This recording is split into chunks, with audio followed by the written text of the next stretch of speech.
I just put new. Yes. I don't type that fast. I was just like, I don't type with 10 fingers, but It's hilarious. I was just like backspace. Okay. But yeah, I work from home for the past 4 months, and it's good. I like it. What could go wrong? I can get my Zoom class. See that? That's one of the perks. Okay, let's get started. Yeah. All right, ladies and gentlemen, welcome to the Daily Power Parsha. Today is Thursday, July 9th, 2020. Where has all the time gone? But we're here together, and we're here to study some Torah. So let's do it. Today is Thursday, as I just mentioned, so we're going to explore the fifth reading of the Torah portion, which is Pinchas. I'm going to share my screen with you, and then we are going to get rolling. Share screen. Always an adventure. Okie dokes. Beautiful. You should see that coming up. So in the fifth reading, the narrative shifts. It started off by talking about Pinchas and his act of bravery. I don't know, bravery, his act of zealotry and putting an end to the plague. Then we segued into a census of the Jewish people. We talked about the allocation of the land of Israel.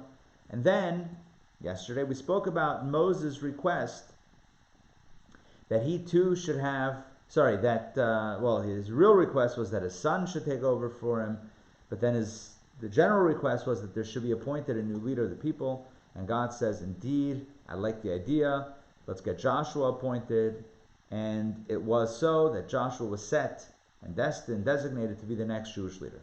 Which takes us to reading number 5, which marks a shift out of the narrative and into laws regarding the sacrifices.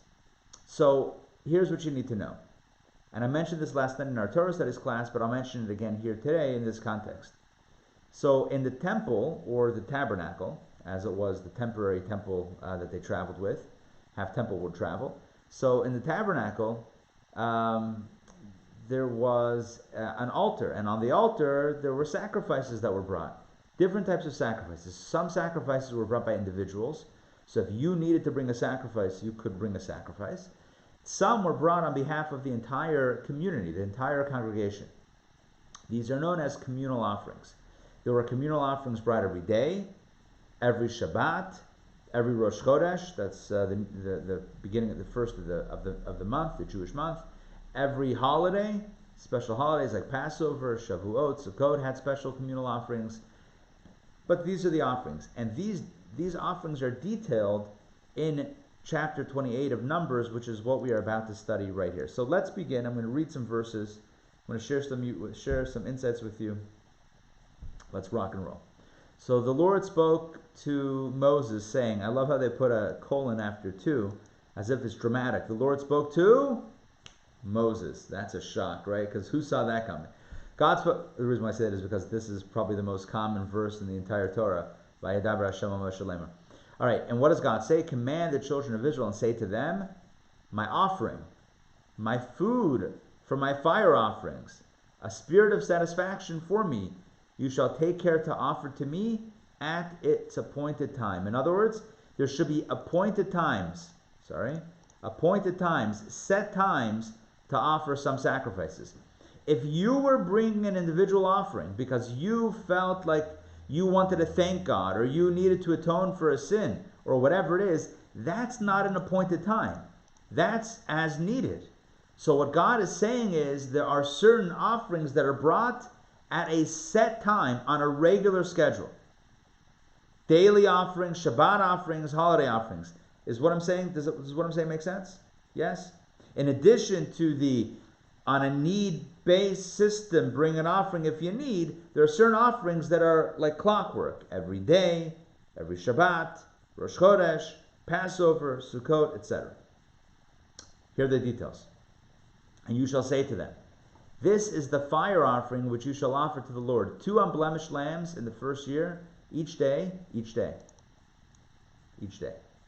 as a continual burnt offering. Again, consistent, continual, every single day. And so the offering that's brought every day are 2 unblemished lambs. How are they brought? Verse 4. 1 lamb you shall offer in the morning, and the other lamb you shall offer up in the afternoon. So 2 lambs each day, 1 in the morning, 1 in the afternoon, every single day without fail. This is what we call a communal offering. It's what we call a consistent or continual offering. Karban tamid. If you want to see the Hebrew word, it's right here. Tamid. Tamid means constant or consistent. Consistent, continual offerings each and every day. Along with the animals, with the 1 lamb in the morning, 1 lamb in the afternoon, you have 1/10 of an ephah. It's a measure of flour mixed with 1/4 of a hin of crushed olive oil. Continual burnt offering. This is to constitute a continual burnt offering as the one offered up at Mount Sinai for spirit of satisfaction, a fire offering to the Lord. Along with the animals, the flour, and the oil, it also has a libation. What's the libation? It's a pouring of, what do you pour? 1/4 of a hin for each lamb to be poured on the holy altar as a libation of strong wine. It's a very convoluted way, or a very, back and forth way of saying that the libation should be 1/4 of a hin of strong wine poured on the holy altar. I'm reorganizing the verse to make it a little bit more readable, at least for the English speaker. That's the 1 lamb. And the 2nd lamb you shall offer up in the afternoon. Same deal. Same meal offering. Same libation. The whole deal identical. That's every single day. What about on Shabbat? Oh, verse 9. Verse 9. Oh, there we go. And on the Sabbath day, 2 unblemished lambs in the first year, and 2/10 of an ephah of fine flour as a meal offering mixed with oil and its libation. This is the burnt offering of each Shabbat on its Shabbat, each Sabbath on its Sabbath. In addition to the one, it means Sabbath in, Sabbath out, every single Sabbath. That's what it's trying to say. Do this, bring this additional offering every Sabbath, every Shabbat, in addition to the continual burnt offering and its libation. So look. This is very important. Verse 9 tells us that on Shabbat you bring 2 unblemished lambs together with some other stuff. But verse 10 clarifies this is not the same 2 lambs that you bring every single day. This is in addition to the continual burnt offering and its libation. So the continual burnt offering and libation, that's brought every single day of the year, 365 days of the year. Weekday, Shabbat, holiday, festival, doesn't make a difference. You always bring that offering.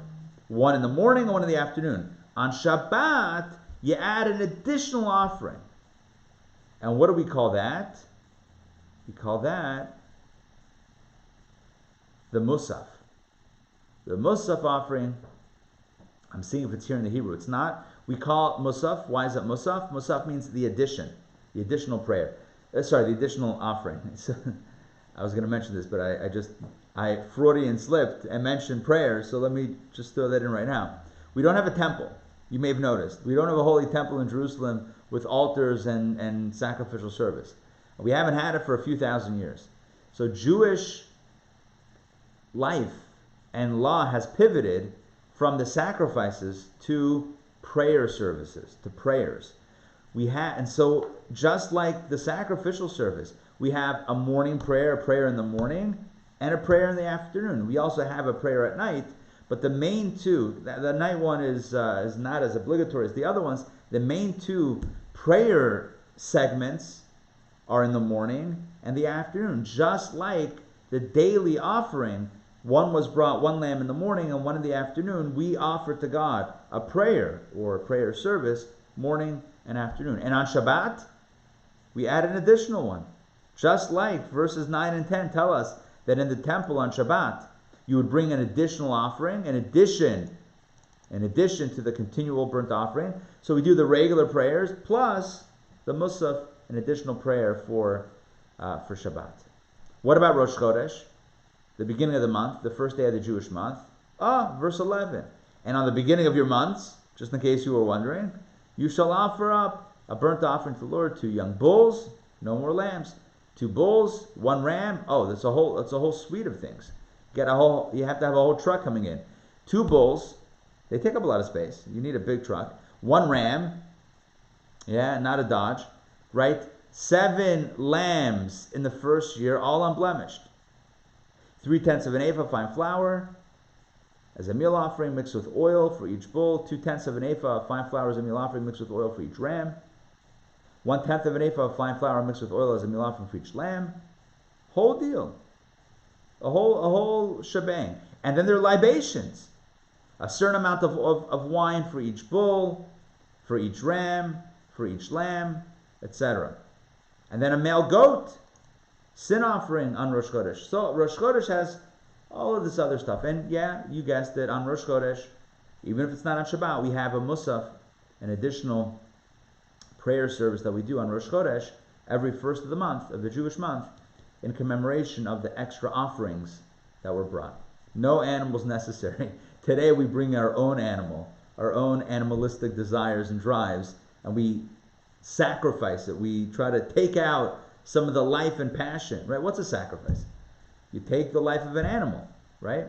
What does it mean spiritually? It means you take out some of the passion from an animalistic pursuit and bring it up to God. Instead of being so excited about the steak, you should be a little bit more excited about Torah study. Instead of being really into, I don't know, what else? Food is always a safe place to go because other stuff could get a little... Instead of being excited about any materialistic thing, right? We can redirect that passion and that energy toward something worthy of our attention and our pursuit. Higher things, not lower things. That's the message for us. And how does that happen? In a strong measure when we pray. Because what is prayer? Prayer sets the tone. Prayer sets the intention for the day, whether it's in the morning or the afternoon. The morning prayer sets it for the day. The afternoon, make sure you're still focused. Like 4 or 5 o'clock in the afternoon, you've had a long day, or 3 o'clock in the afternoon. This is a good way to get refocused and recentered right in the middle of the day to make sure that everything continues to go in a mindful and a higher way. So that's a general overview of today's reading, but I want to focus on a few specifics. Okay, first of all, I scroll back. If you notice, while I was talking, I scroll back to the beginning of the reading. God refers to these offerings as my food. You saw that? My food? What God is eating. God says, you know what I'd like this morning? Give me some lamb. And what does God want in the afternoon? Some more lamb. God likes lamb for breakfast and lamb for lunch. Is that really what's going on? God says, bring me a lamb in the morning, a lamb. Walks into the diner and says the usual. It's like, what? That's every day? That's what God wants? What's going on here? So in Kabbalah it explains, what is food? Well, okay. Food we know, but Kabbalah makes the connection between this and the sacrifices. So what's food? Food is the fuel of life. Like if you didn't eat, you wouldn't make it. I know today's a fast day, so whatever, but it started at 5 a.m. and it ends about 9:15. We'll make it. It's not going to be it's not going to come crashing down. But if a person doesn't eat or drink for a prolonged period of time, that would be devastating, right? That you can't survive like that. I'm not sure the Guinness Book of World Records for how long a person went without food or drink. I'm not sure what that is. I mean, nothing, no drink even, not even a drop of water. I don't know that you can survive more than a few days, 3 days maybe, without food or water. So what does food do? Food, on the most essential basic level, food keeps a person alive. In other words, it keeps the soul and the body together. Because what is death? Death is when the body and soul are no longer together. The body's too weak, too compromised to hold the soul in, and the soul goes its way and the body goes its way, and they separate. That's what death is. So what does food do? Food is the glue, one of the factors, one of the glues that holds together body and soul. And so in a similar way, the Kabbalists explained that what was the role of the sacrifices?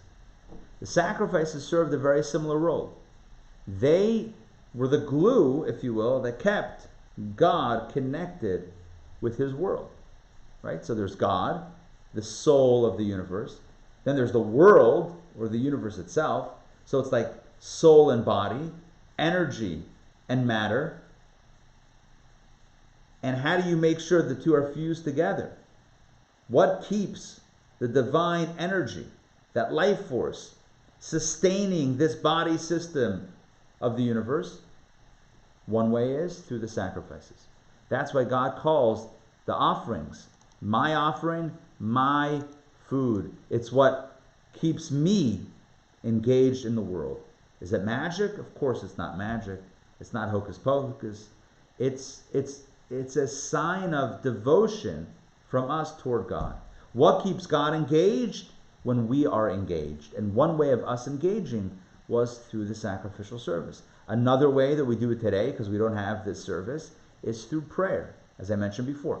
Because what does prayer do? What does prayer mean? It means that we are living our material lives, but we are very much aware of where all this comes from, who's in charge, where our blessings originate from. We're aware of it, and we thank God for all of the things that we have.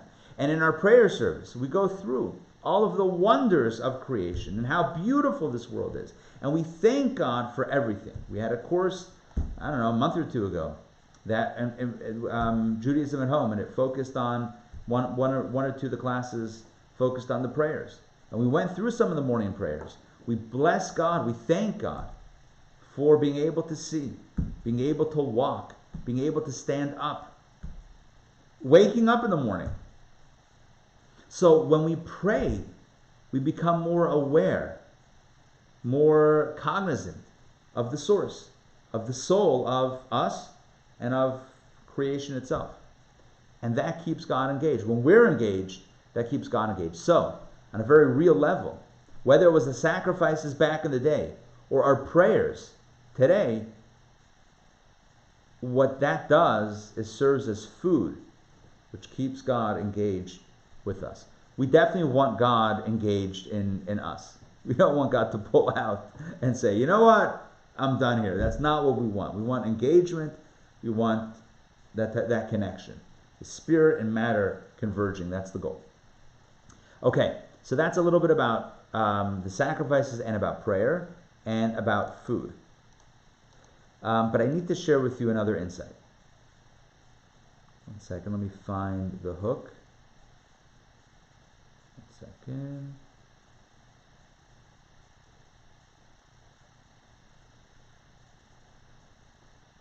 See if I can find it. If not, no worries, we'll do it outside.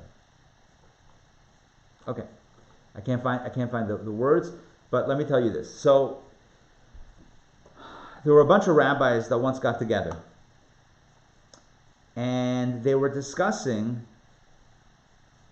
I'll stop sharing for a moment because I'm going to tell you a story.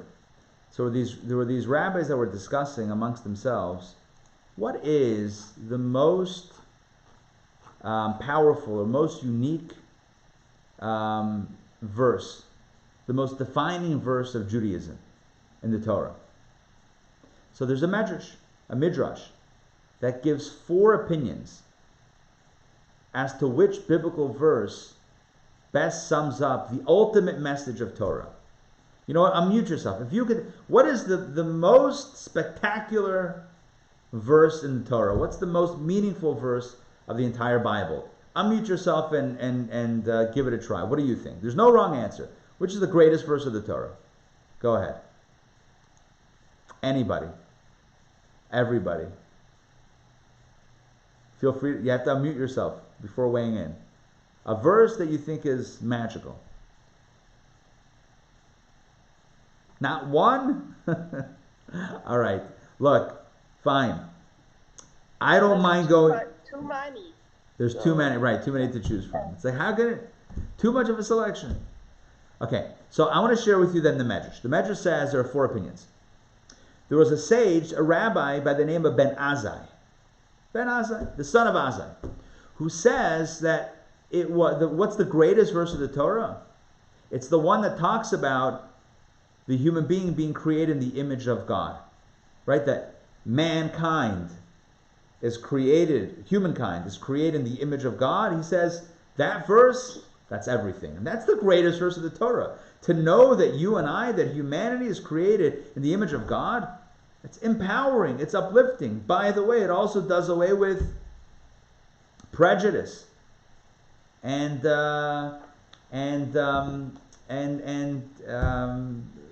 bias against someone else, because everyone's created in the image of God. It's a beautiful verse.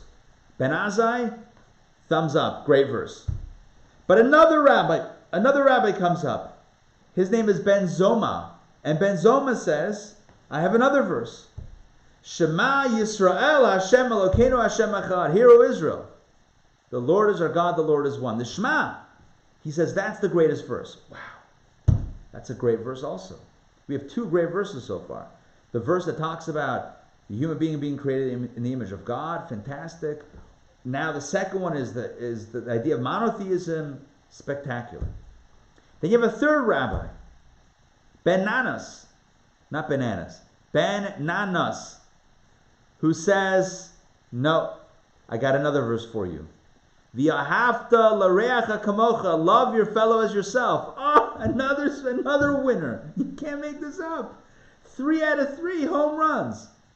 Image of God. Wow. God is one. Beautiful. Love your fellow as yourself. Golden rule. This is great. Talk about a top list of verses. And then you have the final opinion. Right? You got the final opinion. A rabbi by the name of Shimon ben Pazi. Shimon the son of Pazi. And he says, you know what the greatest verse of the Torah is? Absolutely the greatest verse of the entire Torah. I'm going to share my screen with you. I'm going to show it to you inside. He says, you know what it is? It's this one right here. In our reading, that said,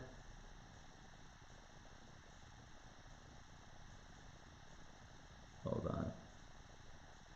This one, verse 4, right here.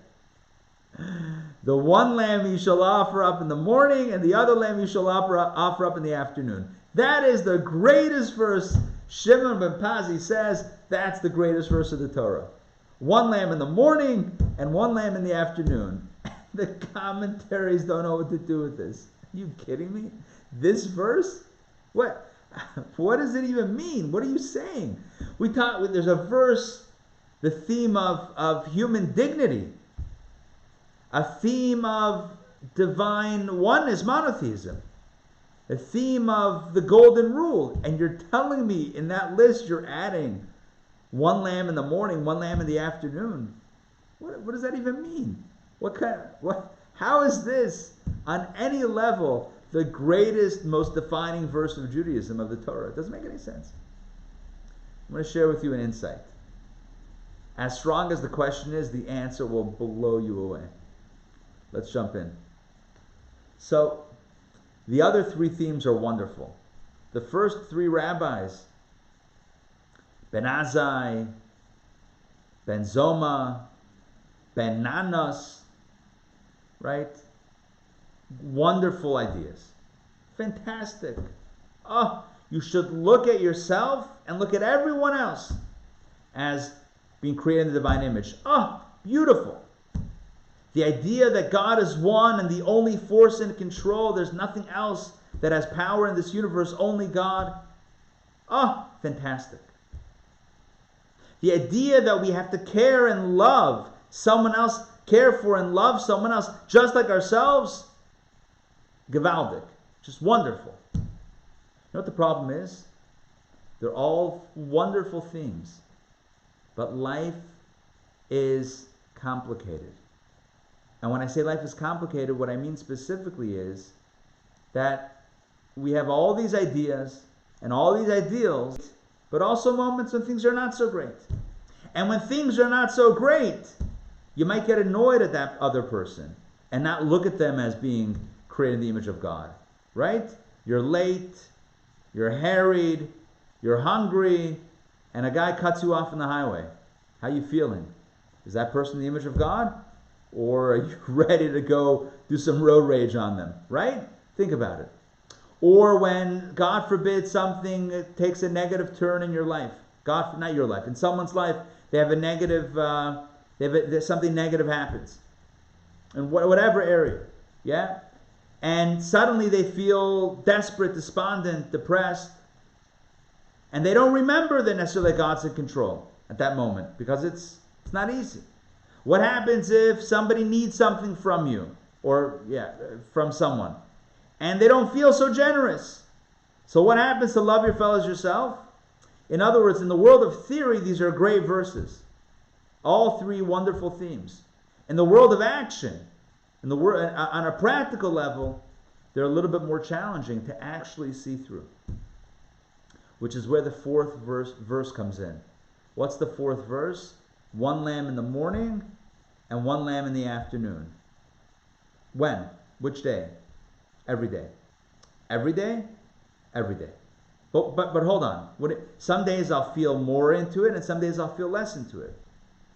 Every day. Consistency. Consistency. Verse number 4 teaches us the power of consistency. It's great to get excited about something. Oh, I'm so excited. How many times have we been excited about something, about a project, about a value, about whatever, and it fizzles? You know why it fizzles? Because of verse number 4. Because verse 4 is lacking. Verse 4, the fourth verse, Shimon ben Pazi's verse is 1 lamb in the morning, 1 lamb in the afternoon. Whether it's bright and sunny, whether it's getting dark outside, whatever the condition is, whether you're excited, whether you're a little bit gloomy, bring that lamb every single day, twice a day. If you can be dedicated to what you need to do every single day consistently, throughout the ups and downs of the day, the mornings and the afternoons of the day, throughout different conditions, different times, different days, if you can be consistently focused and dedicated and committed and consistent with what you need to do, that's magical. And that's why Shimon ben Pazi says the greatest verse of the Torah, it's not the verses that speak of the great values, the great ideals, because ideals are a dime a dozen. That's easy. Talk is cheap. You know what's really the real thing? Not even Coca-Cola. Coke is the real thing on one level. But what's the real thing? It's about doing it consistently. It's about that person being in the image of God always, no matter your mood. It's about God being one, and there only being one force in the universe all the time. It's about loving your fellows yourself, whether you're in the mood, whether you're not in the mood. Shimon ben Pazi says to his other colleagues, you have wonderful verses, but without my verse, you got nothing. You got nothing. Because without consistency, nothing happens. So, what's the moral of the story? At least of this latest story that I'm trying to share with you. The moral of the story is, we got to be committed. We got to be committed and consistent. We don't have to look for the biggest things. Right? You want to do something, you want to we always want to be growing, right? You want to do something new, something great. Find something that you can do consistently. That's better than something that you'll just do once and then, it'll be big and then collapse. We don't want any, not shooting stars, what are the things that flare up and whatever, doesn't matter. We'll leave the astronomical examples out for right now.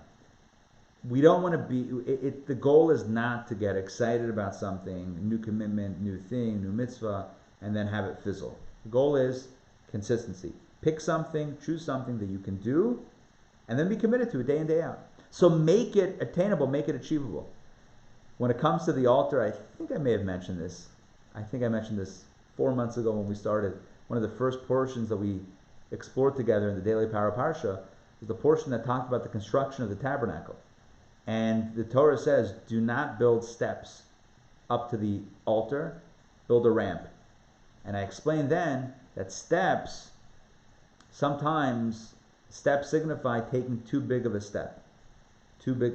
Make it gradual. Make it a ramp. Sustainable. Make it very gradual. It should always be gradual. Listen, if you want to jump, you can jump.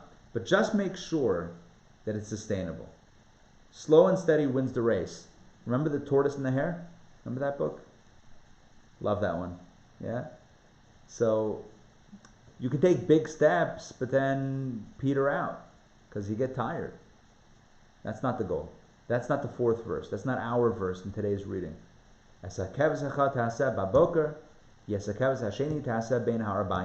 One lamb in the morning, one lamb in the afternoon.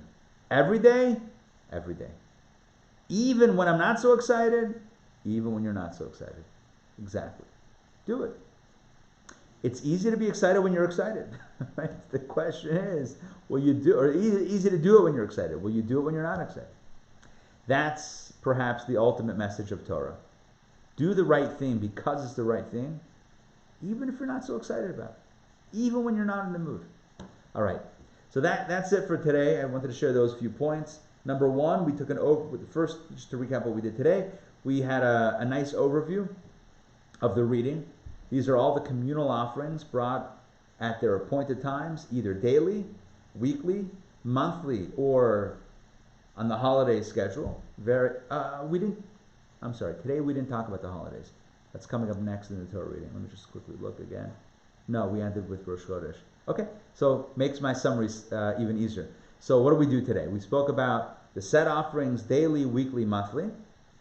We spoke about the notion of these sacrifices being referred to in the Torah as God's food, which sounded very strange until we discovered that food is the glue that brings soul and body together, and therefore the sacrifices or prayers that we do today are what connect us with God, remind us about what's really powering us, and fuses that connection. And then the final point was, I shared with you the Medrash and the four rabbis discussing which is the greatest verse of the Torah, and the final one, which seemed very unusual until we realized that consistency is the key to everything, including all of the other values. Because if you don't do them, how valuable is the value if it comes and goes? If you pick and choose when and where the other person is in the divine image, or when God's in control, or when you love your fellows yourself, then those values don't mean anything. It's only when they're consistent, when you're dedicated to it, no matter what, that they truly are meaningful. All right, thank you very much for joining me today. Any questions, comments? I really like, but that's why I look it up. It's not in the Torah, it's in the Talmud. Dalifne mi ata omed. Yes. Know before whom you stand. Yes. Know before whom you stand. Exactly. It's not a biblical verse though. Didn't make that cut. No, I'm kidding. It didn't. No, it's in the Talmud. Yeah, the Talmud. Yeah. It's a very interesting measure though. Imagine, I put it out there for you. But if you think about it, what's the greatest verse of the Torah? It's a pretty good list that they came up with, I must say. Pretty decent. I wrote about this in my book on inclusion, actually, the same medrash. Gave a different explanation. Today I focused on the lesson that's relevant to today's reading. But I have a question, yeah. please. So, you spoke today that food might be viewed as a physical thing, and right. Giving it as a sacrifice, but not to be too excited about it at the same time as we eat it or relish it. So how does that interplay with food being such an important part of celebrations like the festive meal? Excellent question. I'll tell you a story that the Alter Rebbe the founder of Chabad, told to explain. You're asking an excellent question. This is the story that he told. He said there was once a king who sent his son, the prince.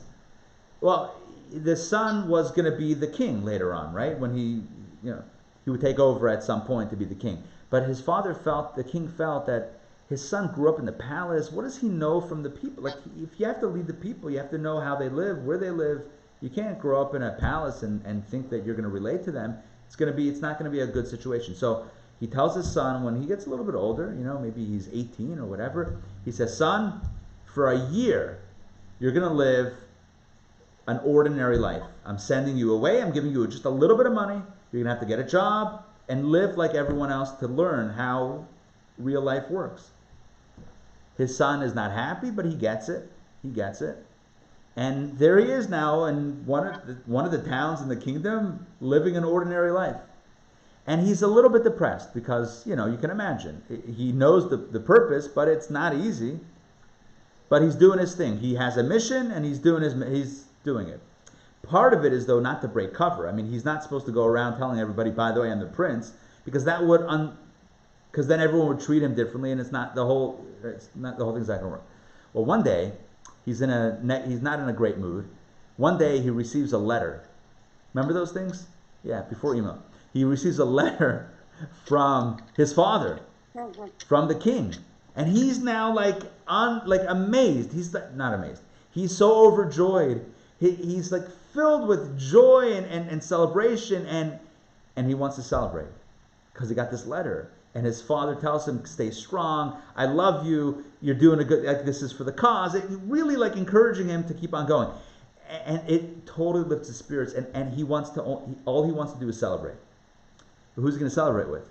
Can't celebrate alone. You could, but he wants to celebrate with others. So what do you do? So he goes to the bar, local tavern, pub, whatever. He goes to the bar, and he wants to celebrate, but he wants everyone else on board. He can't tell them why. But what does he do? He buys everybody a round of drinks. He says, folks, the round's on me.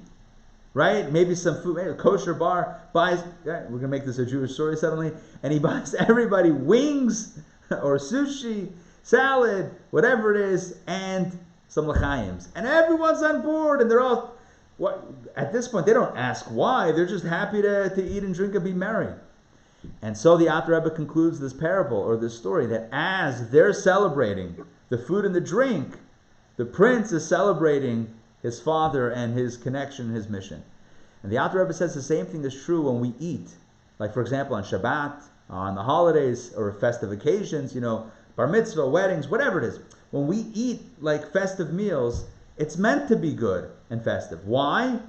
Because we're meant to bring the body, the body also should be happy.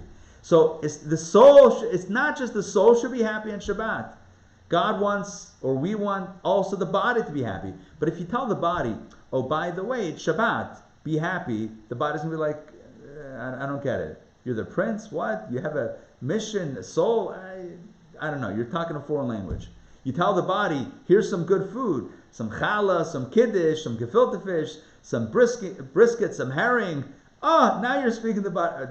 Everyone, your mileage may vary, whatever you like, but now the body gets it, and now the body's happy. So that's one answer that's given. Many answers that are given to your question. It's a good question, but in general, it doesn't mean that we shouldn't enjoy our food, right? It doesn't mean no fun, what. It's not.